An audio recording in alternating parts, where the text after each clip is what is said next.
Le plan de souveraineté, il est vraiment venu répondre à une interpellation de notre secteur, mais aussi des autres filières des fruits et légumes qui alertent ces dernières années sur une dégradation accélérée de notre contexte. Et donc face à cette fragilisation, on avait besoin d'une réaction des pouvoirs publics pour venir accompagner notre filière et l'aider dans les transitions auxquelles nous faisons face. Dans ce contexte, on a eu un travail extrêmement collaboratif, un vrai dialogue avec les différentes directions du ministère pour adresser les différents enjeux et surtout identifier les solutions que l'on pouvait mettre en œuvre pour répondre à ces questions-là. Donc là-dessus, on a construit un plan en quatre piliers. Le premier autour de la protection des cultures, qui est extrêmement challengé en ce moment, avec des évolutions réglementaires fortes et la nécessité d'identifier un certain nombre de nouvelles solutions pour maintenir les productions. Des questions autour de l'innovation et de l'investissement. Nos produits sont des produits du quotidien.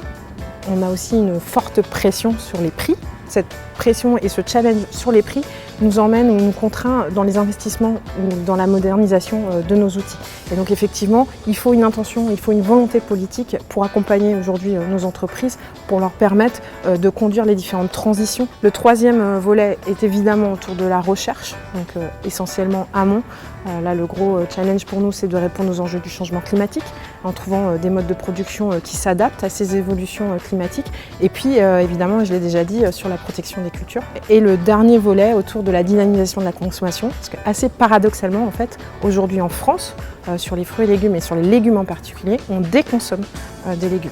Et donc c'est un vrai enjeu pour nous de remobiliser la communication, de remobiliser de l'éducation à l'alimentation, de remobiliser sur les différentes cibles, également sur l'aide alimentaire, pour pouvoir permettre aux gens de consommer des légumes demain de bonne qualité et répondre du coup à l'ensemble des enjeux nutritionnels et de santé.